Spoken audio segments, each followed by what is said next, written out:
Ya empezamos. Carlos, comienza. Estimados participantes, sean ustedes bienvenidos a esta 13ª sesión. Estimados participantes, sean ustedes bienvenidos a esta 13ª sesión del seminario Repensar la cultura financiera. En esta ocasión hablaremos de las matemáticas y el mundo de los negocios. Damos la bienvenida al doctor Jesús Valdés Díaz de Villegas. Él es investigador de la Universidad Ibero. Seas bienvenido, Jesús. Muchas gracias. Nos da mucho gusto que nos estés acompañando en esta ocasión. Gracias. Confiamos en que aprenderemos mucho de tu experiencia. Vamos a ver. Voy a hacer todo lo posible. Será. Nos acompaña también Liliana Suárez Telles. Ella es docente de la Coordinación General de Formación e Innovación Educativa, CEGEFIE, del Instituto Politécnico Nacional. Liliana, eres también bienvenida a esta sesión. Gracias por acompañarnos. Gracias, Carlos. Estoy muy contenta de participar ahora en el seminario Repensar la cultura financiera. Y un servidor, Carlos Reina Tapia, docente del CECID número 12 del Instituto Politécnico Nacional. Ahora, si nos lo permiten, veamos una semblanza del doctor Jesús Valdés. Adelante.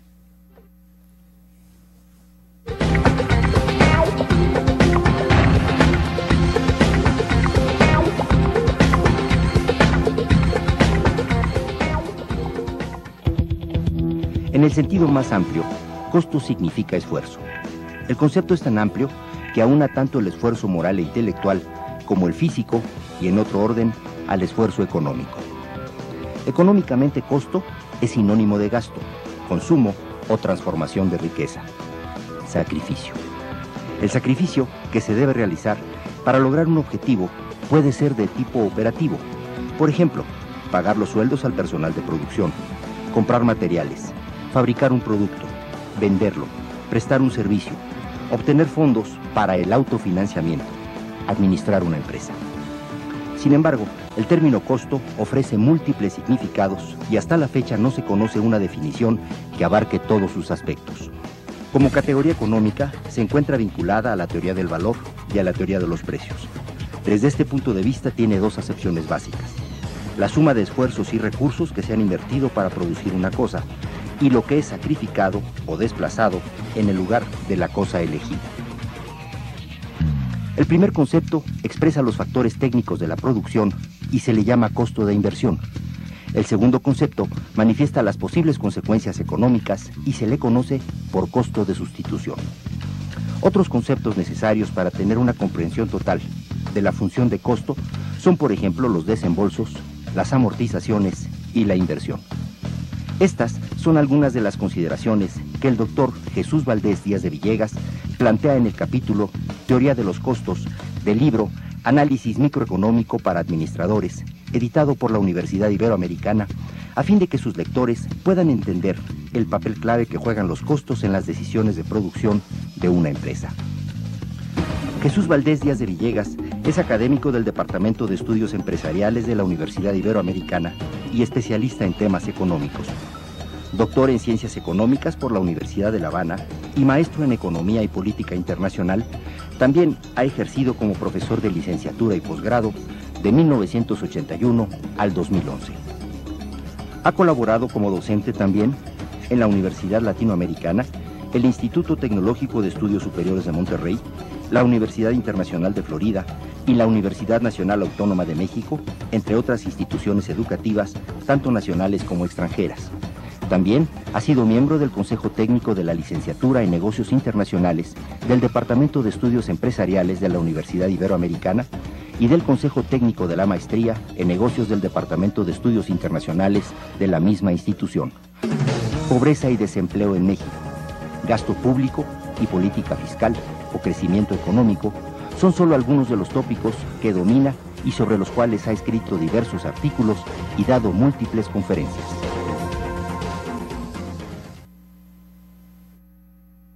La trayectoria académica de nuestro invitado, Jesús Valdés, y no cabe duda de que va a ser muy enriquecedor el diálogo que tendremos con él.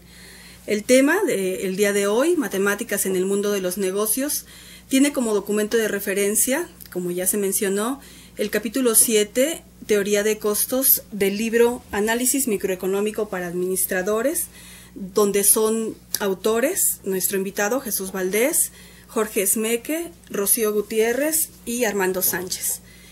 Quiero comenzar planteándote la primera pregunta, Jesús. Sí. Tiene que ver con mi experiencia en el trabajo con docentes para generar modelos matemáticos. Trabajo con profesores de matemáticas y con profesores de otras áreas y nos gusta trabajar una situación donde lleguemos a determinar la máxima ganancia marginal, para lo cual tenemos que definir primero los costos y los costos, los ingresos y por lo tanto las ganancias. Pero ha habido una dificultad que tenemos para que identifiquen la diferencia entre los costos fijos y los costos variables. Lo que yo quiero preguntarte en base a tu experiencia es si esta dificultad que tiene pues la gente en general se debe a esta conceptualización de costos que ya vimos en la cápsula y que nos presentas en tu libro, o a las matemáticas que intervienen. Bueno, ahí en el problema de la conceptualización de lo que es el costo y el establecimiento, por ejemplo, de un conjunto de ecuaciones que puedan permitir la solución a un problema de búsqueda, por ejemplo, de lo que es la utilidad marginal. Yo creo que lo que hay es primeramente que la dificultad fundamental está en lo que es el factor tiempo. Es decir, ¿por qué? Porque costo total está claro que es el costo que se invierte en todo, es todos los gastos monetarios que se realizan en todos los factores productivos que tiene que tener la empresa para buscar un resultado. Es decir, buscar el resultado es buscar ese nivel de utilidad. El problema es que el costo, si es en el corto plazo, está dividido en costo fijo y costo variable. Pero si es en el largo plazo, el costo solamente es costo variable. El costo total es todo costo variable. ¿Por qué? Porque siempre la función de producción depende de dos grandes factores. Depende del factor capital y del factor trabajo. Esos son los dos factores que van a determinar la función de producción. En el corto plazo, el factor capital generalmente se mantiene constante, pero quien varía es el factor variable, factor trabajo, que puede ser considerado el factor variable dentro de esta ecuación productiva. En el largo plazo no, en el largo plazo los dos factores varían. Entonces puede haber una dificultad a la hora de decir, bueno, ¿qué cosa es costo fijo? ¿Qué cosa es costo variable? ¿Por qué? Porque estamos hablando de un corto plazo. Un corto plazo hay que entenderlo concretamente de un periodo de tiempo que es menor a un año, y donde evidentemente ahí no se van a realizar modificaciones tecnológicas y no se van a hacer modificaciones en cuanto a maquinarias, equipos, sino simplemente lo que se va a actuar directamente es con el factor trabajo. Entonces puede ser esa la gran dificultad a la hora de conformar este sistema de ecuaciones. El plazo, donde nos estamos ubicando. Gracias. Jesús, cierras tu respuesta precisamente hablando de sistemas de ecuaciones. Y los sistemas de ecuaciones es algo que muchas veces mis estudiantes lo escuchan y de inmediato se aterran. Dicen, ¡qué horror! Sistemas de ecuaciones, no quiero entrar. Yo por eso quiero estudiar y por eso me inscribí en una escuela del área de humanísticas, como es la mía. Sin embargo, como bien hablaremos en esa sesión, es todo lo contrario. Las matemáticas suelen ser exquisitas y se pueden aplicar a diversos campos. Y siempre obtendremos resultados que nos dejarán un muy buen sabor de boca. Mis estudiantes, como mencioné hace un momento, suelen decir, yo no quiero estudiar matemáticas. ¿Para qué? Voy a ser abogado, voy a ser administrador, voy a ser licenciado en turismo y muchas otras opciones del área de humanísticas que ellos han seleccionado. Mi pregunta es la siguiente: ¿qué estrategia propones tú para que tanto maestros como estudiantes puedan aplicar las matemáticas de una forma que sea provechosa y que ellos puedan practicarlas con gusto, y que de esa forma, cuando ingresen al nivel superior, digan, yo voy a una carrera donde las matemáticas me serán útiles? Bueno, aquí voy a hacer primeramente voy a dar una idea, que es una idea que yo hace rato que he venido observando. El gran problema que tienen los estudiantes actuales con las matemáticas no es un problema que viene de la secundaria ni viene de la prepa.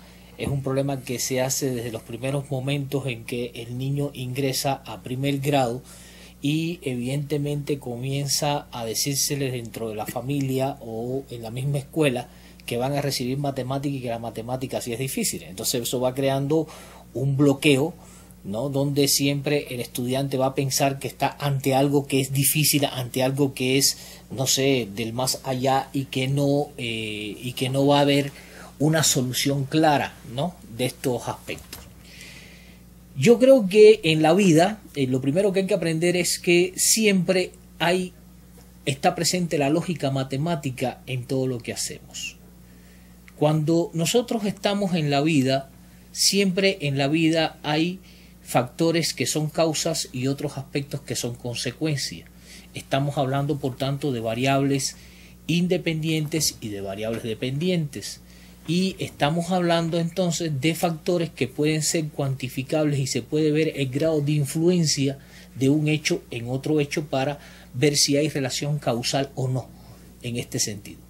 Entonces, para mí, yo creo que en primaria lo primero que hay que enseñar concretamente es lógica matemática, para que entonces se puedan quitar todos esos malos vicios y entonces se pueda comprender de que la matemática es nada más que un pensamiento racional que nos lleva a la solución de los procesos y que está presente en todos los actos y en todos los aspectos que hacemos en la vida.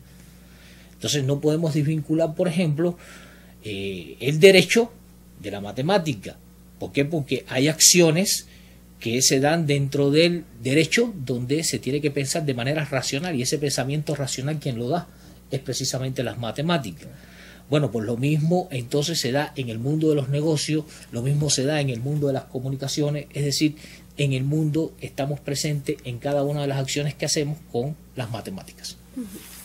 Sí, en efecto, esta parte de que las matemáticas son adoptar un punto de vista cuantitativo de la realidad y esa realidad puede incluir la parte de la administración, de las finanzas. Pero quiero que nos ayudes a pensar más concretamente cómo ayudan las matemáticas en el mundo de los negocios. Y para esto voy a retomar el concepto de costo que aparece en el capítulo que nos compartes. Después de hablar de la importancia de la conceptualización de costos y de tomar una definición, nos presentas como grandes bloques los costos fijos, los costos variables que determinan los costos totales y a partir de ahí hay una necesidad de sacar el costo medio y más aún el costo marginal. Cuando haces el desarrollo para hablar ya del costo marginal, en realidad lo estás definiendo como la derivada del costo. Quiero hacerte dos preguntas. La primera ¿es necesario el cálculo diferencial para entender el concepto de costo marginal, dado que en la presentación que tú nos haces hay mucho manejo aritmético y gráfico más que algebraico? Y la segunda es, ¿cómo nos ayuda el costo marginal en la toma de decisiones? Sí, bueno, aquí vamos a decir voy a hacer una observación importante a la hora de hacerse el análisis del costo, ¿no? Del análisis del costo. El problema, cuando hablamos de categorías marginales, estamos hablando de variaciones en un punto. Eso matemáticamente se considera que es una derivada, que es una variación en un punto. Y evidentemente esto es lo que constituye esta categoría que llamamos costo marginal. ¿Por qué? Porque nosotros cuando hablamos de costo marginal lo que estamos diciendo es una cosa muy sencilla. ¿Cuánto varía una pequeña cantidad producida? ¿Cuánto me va a variar el costo total? Puede ser que una pequeña unidad producida me puede incrementar el costo adicional, me puede incrementar el costo total. Pero me puede ser que una variación en una unidad producida me pueda disminuir el costo total. ¿Para qué es importante esto? Para tomar decisiones y saber cómo se va a emplear el factor productivo en el corto plazo. y para saber qué resultados podemos obtener desde el punto de vista de la gestión que estamos haciendo como empresa. Para esto nos va a servir las categorías marginales. Por eso es que, por ejemplo, si nosotros vemos las normas que se establecen para los contadores en México, vemos, por ejemplo, que la Secretaría de Hacienda y Crédito Público plantea que un contador no solamente lleva la contabilidad, un contador tiene que hacer análisis económico del estado financiero y tiene que hacer reexpresión de los estados financieros. Cuando se hace el análisis económico de los estados financieros, ¿qué estamos haciendo? Estamos haciendo el cálculo de estas categorías marginales que son importantes para la toma de decisión por parte de cualquier directivo empresarial. Y en los cursos que deben tener los que se forman como financieros, ¿el cálculo diferencial tiene que aparecer de manera explícita en sus cursos, en su formación? Para un estudiante, yo considero que un estudiante que estudie finanzas debe ser un estudiante que tiene que ser conocedor del cálculo diferencial, tiene que ser conocedor del cálculo integral y tiene que ser conocedor de la estadística inferencial. ¿Por qué? Porque tiene que trabajar aspectos, por ejemplo, como son el riesgo. ¿Y el riesgo qué cosa es? Es la probabilidad de que un hecho o un acontecimiento ocurra o no. Y eso está presente en todos los aspectos de la vida, pero hay que buscar la forma de cómo poder cuantificar ese acontecimiento y cómo poderse uno adelantar en pronóstico para que el suceso nos dé el mejor resultado y no un resultado negativo. Claro. Carlos. Estás hablando acerca de la formación de los estudiantes, de las herramientas matemáticas que ellos deben tener a lo largo de este largo camino en la que los estudiantes se llenan de herramientas para algún día enfrentar una vida profesional. En el bachillerato o en el nivel medio superior, como también así le conocemos, y de una manera más concreta al interior del Instituto Politécnico Nacional, en nuestros CECITS, existe un programa que se le llama Impulsa. Este programa Impulsa es un programa en el cual se involucra a los estudiantes y a algunos maestros a crear o a desarrollar alguna empresa. Es decir, los estudiantes se convierten en empresarios, en inversionistas, y como tal van a tener que soltar su dinero y ellos esperan obtener una ganancia. Van a tener que trabajar y hacer un análisis de costos. Tendrán que saber calcular el costo. Entonces, mi pregunta es, muchos de los estudiantes de nivel medio superior e incluso también me atrevería a decirlo de nivel superior, pretenden llevar su vida profesional basándose en aplicar el formulazo.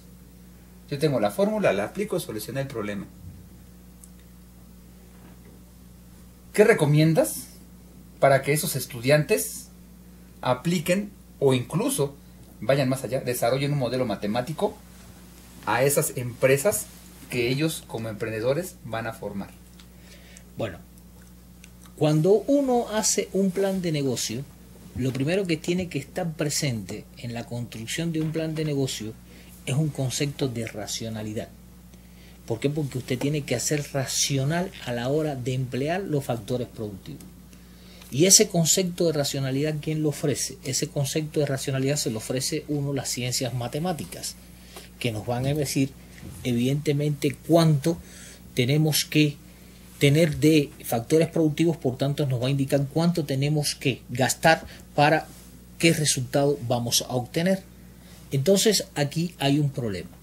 Pero para hacer esto, anteriormente tiene que hacerse otro aspecto importante, que es ver cómo se comportan los consumidores o cómo su producto puede llegar al consumidor. Y para eso entonces usted tiene que hacer un estudio de la demanda. Y el estudio de la demanda plantea no solamente el análisis de indicadores cuantitativos, muy cuantitativos, como es por ejemplo la cantidad de ingreso real que puede tener una persona para participar en el mercado o no, sino que también tiene que tener otros aspectos que son de índole psicológicos, por ejemplo, como son lo que es la propensión a consumir o el incentivo al consumo que tiene el individuo, otros aspectos como son los gustos, las modas, las costumbres, hábitos, que son aspectos que influyen en lo que es la demanda, y esos aspectos desde el punto de vista empresarial se tienen que cuantificar. ¿Por qué se tienen que cuantificar? Porque esto nos daría un orden de prioridades y nos podría entonces a nosotros decir claramente cuáles son las estrategias que vamos a establecer para llegar al mercado. Y evidentemente que esto también nos va a decir cuántos recursos vamos a necesitar para saber cómo vamos a llegar a ese mercado y cómo vamos a satisfacer este mercado. Entonces, cualquier plan de negocio tiene que tener un conocimiento de las matemáticas. No estoy diciendo que, por ejemplo, con esto no estoy diciendo que para hacer un plan de negocio haya que hacer una licenciatura en ciencias matemáticas, pero sí hay que tener los conocimientos necesarios, por ejemplo, de lo que es la teoría de conjunto, de lo que es análisis matemático, de lo que es teoría de la probabilidad para poder medir los riesgos de los acontecimientos. Esto es importante a la hora de este proceso. Muy interesante cómo desde los estudiantes de bachillerato pueden utilizar estas ideas de las matemáticas para crear sus planes de negocio. Jesús, yo quiero regresar a la parte que nos presentas en el libro y a una diferencia que existe entre la presentación del contenido en un libro, que tú seguiste una estructura de conceptualización de costos, planteamiento de situaciones, manejo aritmético, manejo gráfico, pero esto es diferente de lo que se vive en el salón de clases. Quiero preguntarte acerca de cómo tú trabajas esta secuencia en el salón de clases y cuáles han resultado las estrategias más eficientes para que los estudiantes se enfrenten satisfactoriamente a nuevos problemas como este que acabas de plantear, ¿no? Un planteamiento de un modelo matemático más general. Bueno, en el uso, por ejemplo, o la experiencia que yo tengo en el uso de las matemáticas dentro de lo que es la esfera de los negocios, en general yo siempre planteo el uso de todas las herramientas en la solución de un problema. ¿Por qué? Porque puede crearse en el estudiante la idea de que el análisis matemático está separado de la geometría analítica y que estos aspectos están separados de lo que es la estadística inferencial y que no tienen que ver nada con el álgebra. Entonces yo creo que todo esto tiene que integrarse, pero tiene que integrarse de la forma en que se establezca el vínculo, ¿no?, entre cada una de estas partes que conforman las ciencias matemáticas para que el estudiante se pueda dar cuenta realmente de qué cosa es lo que estamos hablando. Yo por eso, cuando me ha tocado, por ejemplo, impartir lo que es matemática aplicada a los negocios, y es una recomendación que siempre le hago a los profesores que dan los cursos propedéuticos, por ejemplo, en lo que son las maestrías y estas cosas para los estudiantes, yo siempre digo que hay que empezar por una cosa muy elemental, que a veces la gente dice, bueno, es que esto, ¿para qué lo vamos a usar? ¿Qué es teoría de conjunto?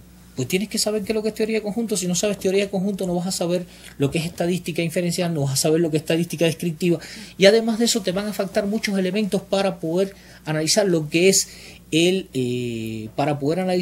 por ejemplo, lo que es el análisis matemático, y también para conocer también lo que es el álgebra y el álgebra no matricial. Entonces empiezo por esa parte. Esto evidentemente le sigo por lo que es geometría analítica. ¿Por qué? Porque hay un problema muy sencillo. Cuando uno dice, estamos definiendo una recta, ¿qué cosa es una recta? Pues es un conjunto de puntos en el espacio. Evidentemente, si tenemos conocimiento de qué cosa es la teoría de conjuntos, sabemos qué cosa es una recta. Pero evidentemente que también tenemos que saber cuáles son las ecuaciones que fundamentan la existencia de una recta. Y tenemos que saber entonces cómo se construye una parábola, qué cosa es una ecuación de segundo grado, y ver que, por ejemplo, en una recta la pendiente siempre es constante, pero en una curva la pendiente varía. Y esto es interesante porque si no, no vamos a conocer nunca lo que es la teoría del límite matemático, y si no conocemos la teoría del límite matemático no vamos a conocer qué cosa es la derivación, que es un aspecto importante dentro de lo que es la ciencia y del mundo de los negocios. No, sí, evidentemente hay una secuenciación en la presentación de los conceptos matemáticos, pero me llama la atención esta integralidad del conjunto de herramientas que se debe presentar ya en una situación didáctica. Creo que estamos de acuerdo en esa parte. ¿Carlos? Sí, y Lo que menciona Jesús acerca de conjuntar lo que es el álgebra, el cálculo, la geometría, y tener esa capacidad de en un momento dado unirlo para llevarlo a la práctica. Eso encaja perfectamente con la pregunta que te voy a plantear, Jesús. ¿Sí? Tú como docente del nivel superior, como docente de posgrado, maestría, que has escrito artículos, que has escrito libros, que tienes mucha experiencia en este campo, y en un punto recibes estudiantes que vienen del nivel medio superior. Como maestro los recibes con cierta expectativa.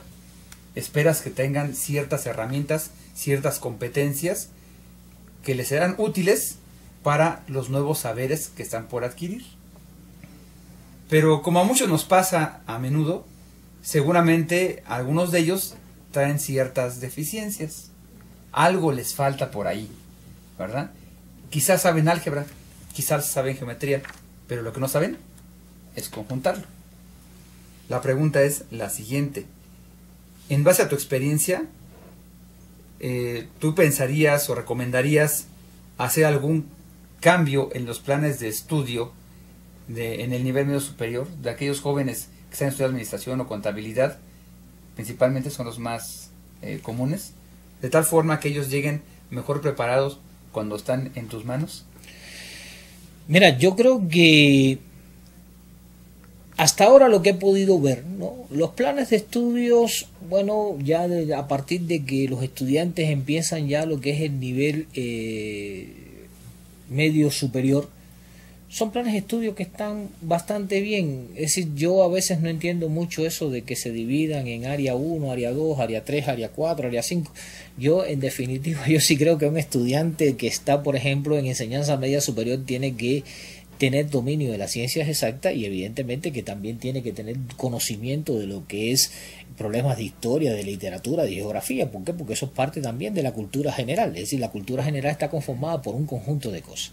Pero bueno, eso yo creo que cuando uno llega al salón de clases y se enfrenta por primera vez a los estudiantes, yo hago un ejercicio muy sencillo. Yo no solamente me quedo con las expectativas que yo tengo, yo pregunto también cuáles son sus expectativas sobre el curso. ¿Por qué? Porque yo creo que tenemos que trabajar en una relación mutua para el mejoramiento del proceso educativo. Ahora, el gran problema que yo le veo a los estudiantes es que a los estudiantes hay que enseñarlos a pensar, hay que enseñarlos a cómo tomar un concepto y a partir de ese concepto poder crear un efecto de creatividad. ¿Para qué? Para que su pensamiento sea un pensamiento creativo e innovador y no se quede en una repetición de lo que es un concepto de manera memorística que al final le falla la memoria y no sabe ni qué cosa dice el concepto, o pasa de un año para otro y cuando pasa de un curso para otro ya no se acuerda de lo que le dijo el otro profesor porque lo que hizo fue aprenderse el concepto de manera memoritiva. Yo por eso no creo mucho tampoco en que tiene que ser o una evaluación de opción múltiple o tiene que ser solamente una evaluación donde se pregunten conceptos de carácter memorísticos. Es decir, yo creo que la evaluación tiene que ser un proceso integral donde se vinculen todos estos aspectos y que el estudiante lo que trate es demostrar su creatividad sobre la base del concepto y la aplicabilidad del concepto. Entonces, en eso yo sí creo que tenemos que trabajar mucho y incluso yo trato de hacerlo, pero creo que también tengo que trabajar todavía mucho en ese sentido porque es una forma de educar un poco compleja, ¿no? Cuando estamos trabajando fundamentalmente con muchachos que son adolescentes, ¿no? Sí. En efecto, hay planes, hay una planeación didáctica que se hace, pero realmente lo que importa es esa concepción del profesor cuando ya está trabajando con los estudiantes y cómo está integrando él mismo todos estos elementos matemáticos y financieros en su salón de clases. Carlos, Jesús, hemos terminado la primera parte de esta sesión y entraremos a la parte donde los participantes nos hacen llegar su pregunta. En esta ocasión hay participantes del seminario Repensar las Matemáticas que también están siguiendo la transmisión y que también te van a plantear algunas de las preguntas que recibirás. Quiero darle la bienvenida entonces a todos los que nos siguen por internet y a los que nos siguen por videoconferencia, en particular a la ESCA Santo Tomás, que como siempre se ha conectado por videoconferencia. Bienvenidos a esta sesión. Vamos a comenzar a dar lectura a las preguntas que llegaron al foro. Carlos, si quieres plantear la primera. Sí, gracias Liliana. Tenemos una pregunta que nos envía la maestra Marta Patricia Gutiérrez Tapia. Ella es docente en el CECIT número 12. Y la pregunta, así textualmente, dice: quiero felicitar a Jesús por compartir su experiencia con nosotros. El tema de hoy me hace recordar a un maestro que nos comentó: un financiero se puede dar el lujo de no saber de otras áreas, pero las personas de otras áreas no se pueden dar el lujo de no saber de finanzas. La toma de decisiones de una empresa, hoy por hoy, tiene que tener una base financiera y por supuesto matemática. Más del 90% de las empresas mexicanas quiebran en un periodo de 5 años, entre otras causas, por no calcular sus costos. ¿Qué importancia tienen los costos en la planeación financiera? Bueno, mira, hay una cosa importante que tenemos que entrar a analizar. El costo, cuando se calcula a nivel de una empresa, se calcula como una variable que es endógena a la empresa, porque es la empresa la que emplea los factores productivos. Por tanto, es una variable que estaríamos hablando que está dentro de ese sistema que podemos llamar empresa. Ahora, hay una cosa interesante, y es que el costo como variable puede verse modificado por contingencias perturbadoras que están fuera de ese sistema o de ese conjunto. Digamos, por ejemplo, y ahorita lo hablábamos, del llamado alza del precio del huevo. Evidentemente, el alza del precio del huevo tiene una incidencia en la canasta básica. Y al tener una incidencia en el índice nacional de precios al consumidor, pues esto va a provocar un efecto sobre la inflación. Evidentemente, la inflación que estaba contemplada y que estaba recogida en el plan presupuestario que se hizo a finales del 2011, pues evidentemente no recogía estas variables perturbadoras que eran variables exógenas y que iban a influir en esto. ¿De qué variables estamos hablando?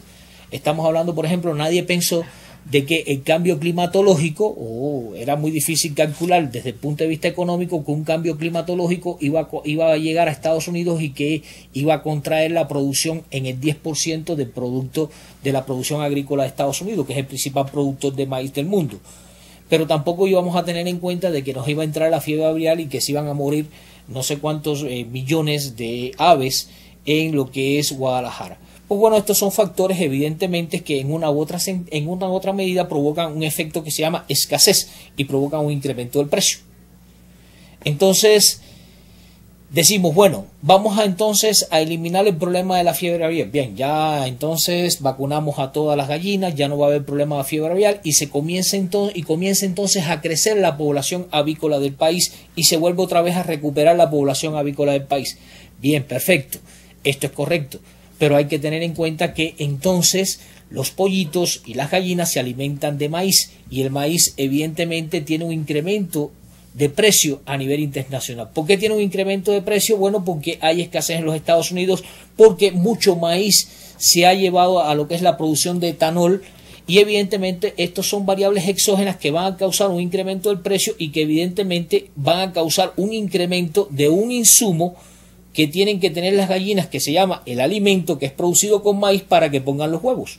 Entonces el precio de huevo evidentemente sí puede disminuir, pero nunca va a llegar a los mismos niveles de precio que tenía antes de que surgiera todo este problema que se ha dado a nivel internacional y que nos ha afectado directamente a nosotros. Claro. En la modelación hay una elección a priori de las variables que intervienen, pero no siempre se pueden tomar en cuenta todas las variables que van a intervenir a lo largo del tiempo. El proceso de modelación ha sido uno de los temas de interés en este seminario y en otros. Y quiero continuar con la pregunta de un profesor de matemáticas, Ramiro Saldaña Costa. Él nos escribe desde el Tecnológico de Monterrey, Campus Laguna, y dice que, bueno, gracias por la posibilidad de ver la modelación matemática en otro contexto, en el contexto financiero, y dice que en una de las páginas, en la página 10 del capítulo de tu libro, dice que optas por definir el costo marginal en términos de límite al infinito y no de límite cuando se tiende a cero, cuando la variable tiende a cero. Esa es una de las preguntas que te hace. La otra pregunta es que si no sería preferible evitar el lenguaje de los límites y sustituirlo por la idea del infinito actual. Y por último hace una pregunta de por qué hay una tendencia a trabajar modelos determinísticos cuando la mayoría de los fenómenos económicos tienen una fuerte componente aleatoria. Bueno, vamos a empezar por lo último, ¿no? Los modelos económicos tienen un fuerte componente aleatorio. Evidentemente siempre todo componente aleatorio se lleva a cabo a través de la variable de riesgo, pero que nos va a decir la posibilidad de que el evento suceda o no.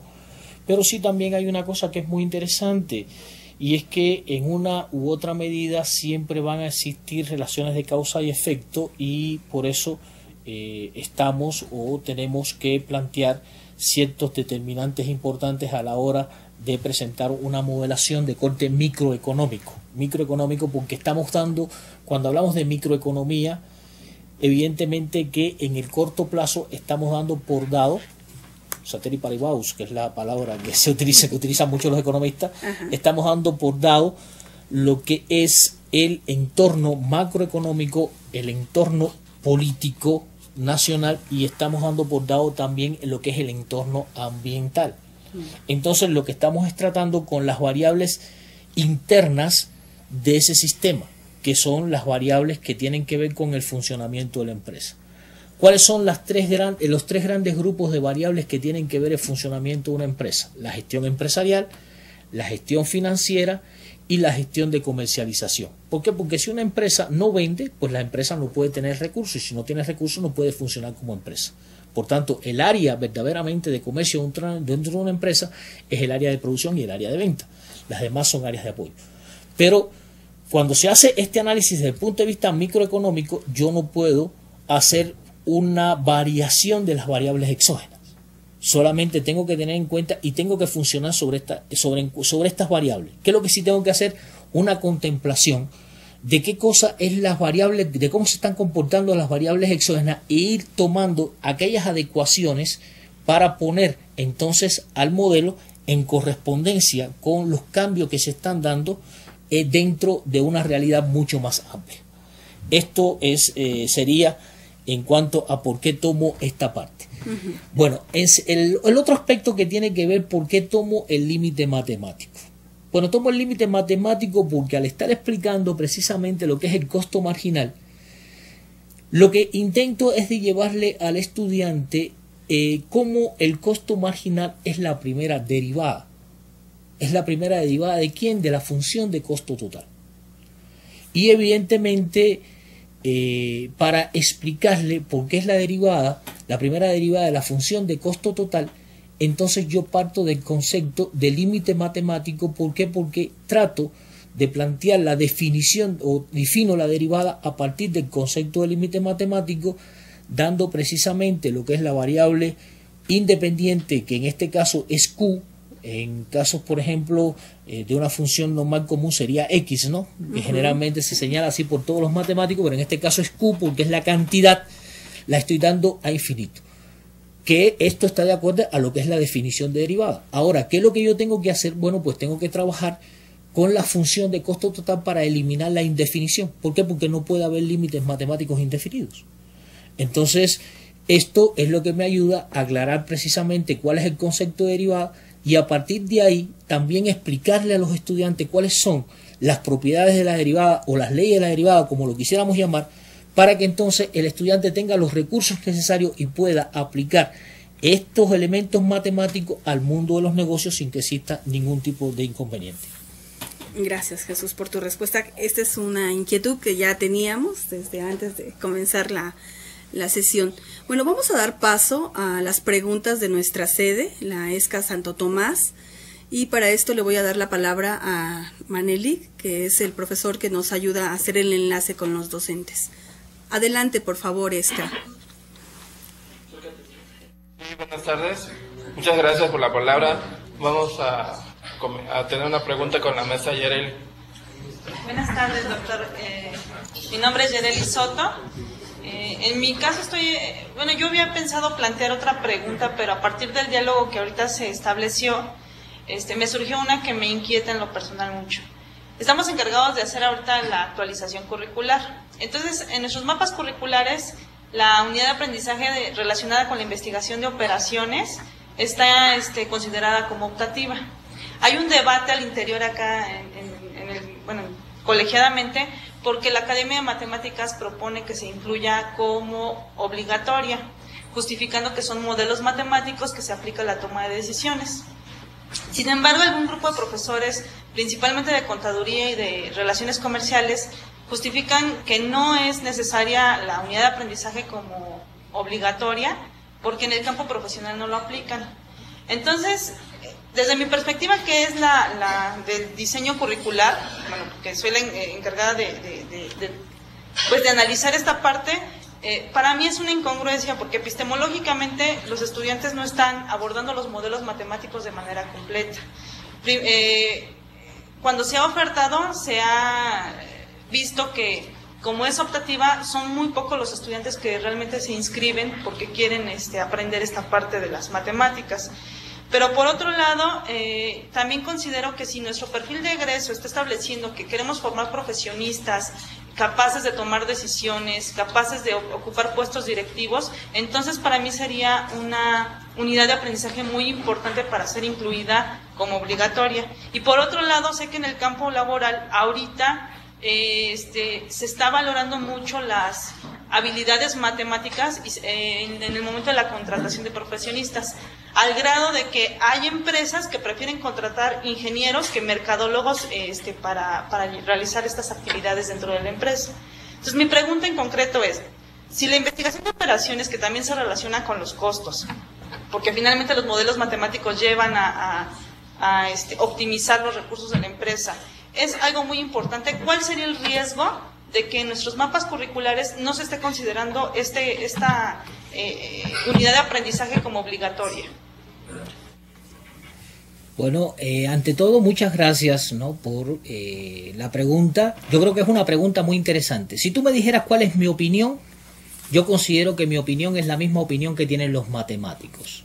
Es decir, para mí la investigación de operaciones hay que incluirla como una asignatura obligatoria dentro del mapa curricular y no optativa.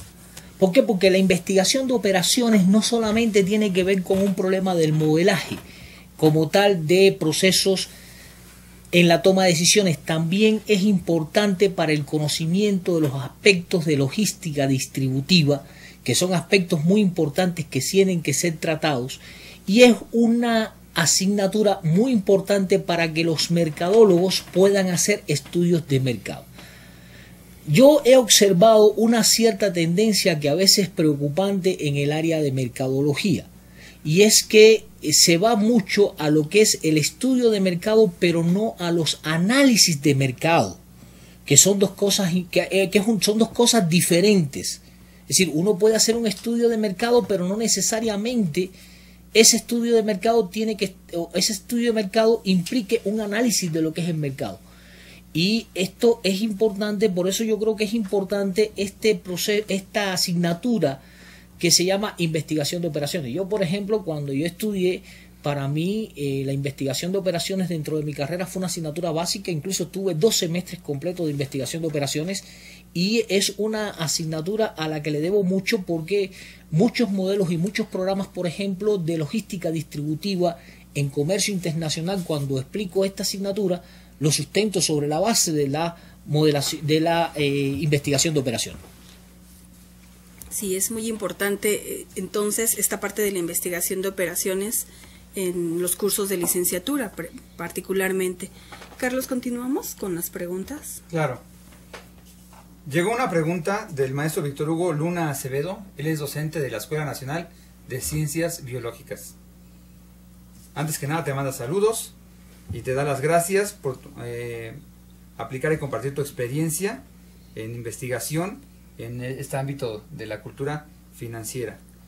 La pregunta es la siguiente: ¿de qué manera evalúas las competencias que se generan entre los alumnos comprometidos en llevar sus conocimientos a la vida real, laboral y profesional?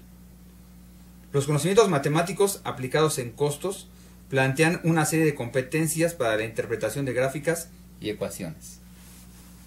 ¿Cómo lo evalúas?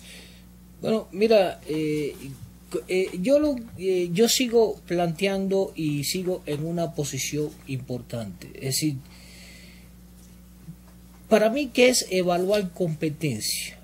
Es la capacidad que tiene un estudiante de tomar un concepto, poderlo interpretar y poderlo explicar sobre la base de aspectos creativos, y no solamente sobre la base de aspectos creativos, sino también aportándole elementos a este concepto como tal.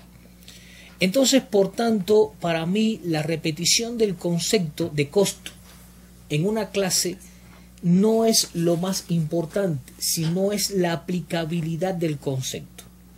Ahora, hay muchas formas, incluso técnicas adicionales, que son técnicas pedagógicas que pueden ser utilizados para evaluar estas habilidades. Puede ser, por ejemplo, mediante el estudio de casos, o puede ser yo verdaderamente cómo prefiero trabajar esto. Prefiero trabajarlo a partir de ejercicios y de problemas integrales, donde mezcle todos los elementos para que él tenga que poner de manifiesto, o el estudiante tenga que aplicar todas las técnicas desde el punto de vista matemático que se emplean en el análisis de la categoría costo, y evidentemente a partir de esto él pueda formular con precisión, o en lo mejor posible, decisiones que sean correctas, que se van a tomar en el caso de los datos que dé ese ejercicio.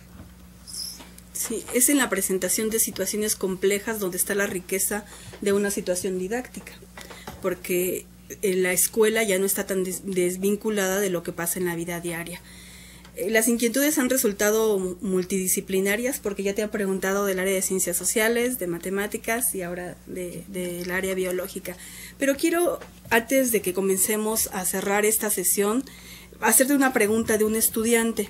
Bueno, te hace una pregunta muy concreta. Bueno, él es Daniel Guevara, es estudiante de bachillerato, y te pregunta si este material está disponible digitalmente, pero hablando acerca del uso de las cuestiones digitales y el software, él comenta su experiencia con los simuladores que tuvo en un evento de una institución financiera, y dice que fue una gran experiencia para él porque integró varias actividades, como ir a buscar información sobre el tema, buscar varias fuentes de información, discutir con el equipo, usar el software. Entonces, bueno, la pregunta concreta es sobre si tienes este material que nos compartiste hoy de manera digital, el libro completo, por supuesto, y también tu opinión acerca de la experiencia de aprendizaje que proporcionan los simuladores. Sí. Oye, muchísimas gracias, ¿no? Qué buena la preocupación del estudiante, porque ahorita incluso estábamos hablando nosotros también aquí de los simuladores. Yo primeramente quiero plantearle una cosa, sobre el libro. Bueno, el libro creo que estaba a la venta en Gandhi, pero bueno, si no está a la venta en Gandhi, yo creo que lo tiene también lo que es el editorial de la Universidad Iberoamericana, que ellos se lo facilitan. No está puesto en, ¿cómo se llama esto?, en la red. No hay acceso electrónico, a no ser el capítulo 5, que es el capítulo que ustedes pusieron en la red. Sí. En cuanto a los simuladores, yo creo que los simuladores son muy importantes. Es decir, existen dos formas de simulación, que es la simulación simple, la simulación compleja, y evidentemente que las simulaciones nos acercan bastante aspectos de la realidad. Ahora, evidentemente que cuando se hace un ejercicio de simulación, las personas que están desarrollando el ejercicio de simulación deben estar bien comprometidos con el simulador y deben tener un alto conocimiento de lo que quiere buscar ese simulador.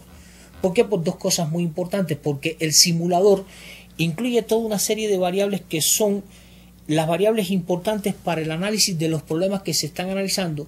Pero acuérdense siempre que en los problemas económicos hoy en los problemas financieros y en el mundo de los negocios existen variables que son exógenas que no contemplan una determinada modelación. ¿Por qué? Porque se hacen abstracciones de ellas.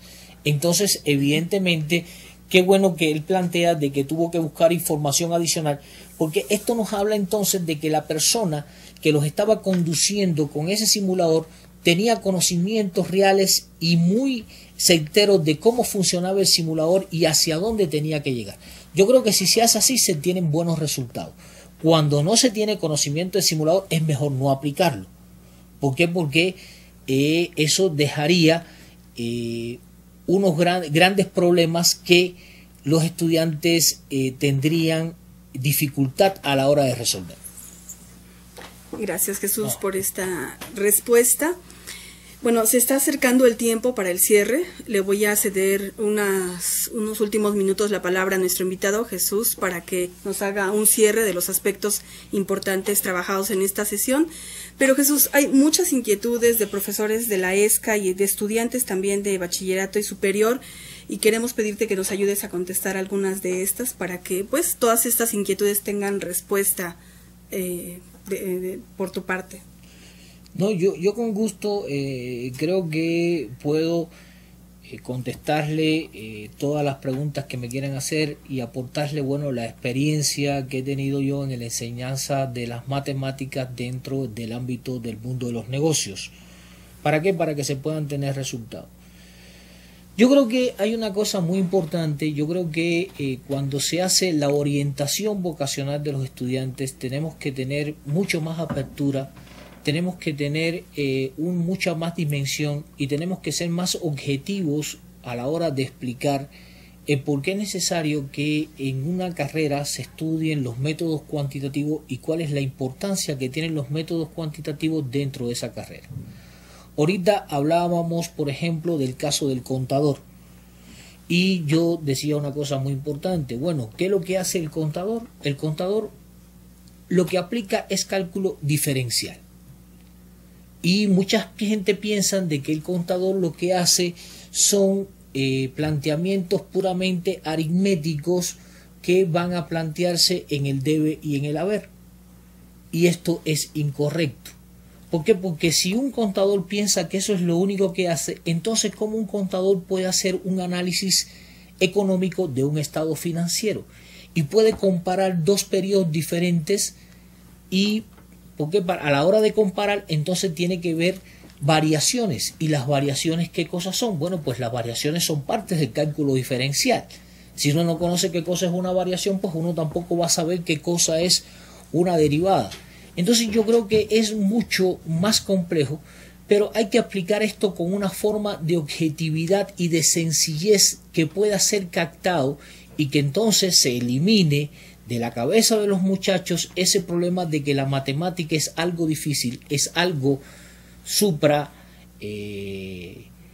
natural y que verdaderamente no la vamos a sacar porque no la entendemos. Yo creo que el conocimiento hay que dosificarlo, hay que hacerlo sencillo y que verdaderamente se interpreta cuál es la importancia que tiene para el funcionamiento de un conocimiento y la búsqueda de una competitividad.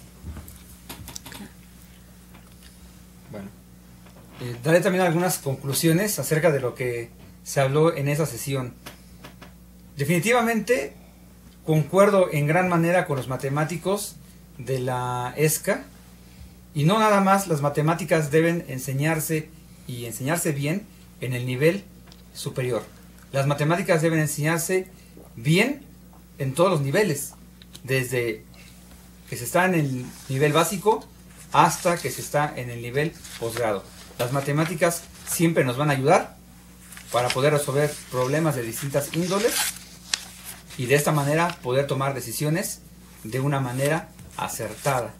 Por tanto, yo espero que nuestro sistema educativo en todos los niveles voltee a ver a las matemáticas y se les dé esa oportunidad que tanta falta hace. E invito asimismo a los estudiantes a que otorguen esa oportunidad y se animen a estudiar matemáticas de una manera apropiada y con alegría. Muchas gracias, Carlos. Muchas gracias, Jesús. Esta Sesión realmente fue muy rica en términos de la diversidad de las preguntas, de los intereses. Se vio la cuestión didáctica, la cuestión curricular, la cuestión disciplinar en términos de finanzas con las preguntas de los contadores y también en la parte disciplinar de las matemáticas. Quiero cerrar esta sesión invitándolos a la próxima, que es nuestra sesión de cierre. Cerramos este ciclo el 7 de noviembre. Esta fue una sesión espectacular, pero cerramos el 7 de noviembre con un estudio muy interesante que nos va a ofrecer la investigadora Marta Patricia Gutiérrez acerca de las causas de ausentismo en el área de ciencias sociales con alumnos de bachillerato.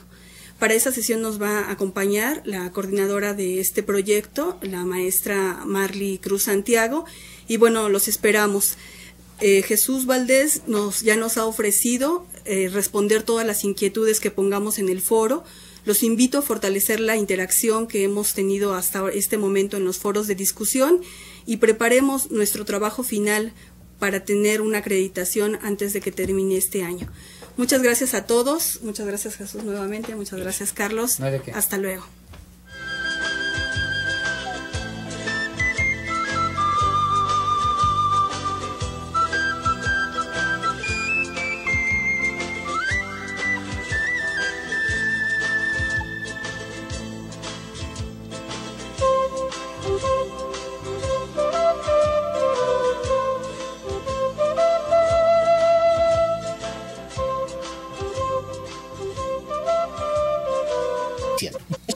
Entonces empiezo por esa parte. Esto evidentemente le sigo por lo que es geometría analítica. ¿Por qué? Porque hay un problema muy sencillo. Cuando uno dice, estamos definiendo una recta, ¿qué cosa es una recta? Pues es un conjunto de puntos en el espacio.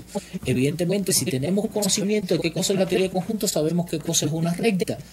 Pero evidentemente que también tenemos que saber cuáles son las ecuaciones que fundamentan la existencia de una recta.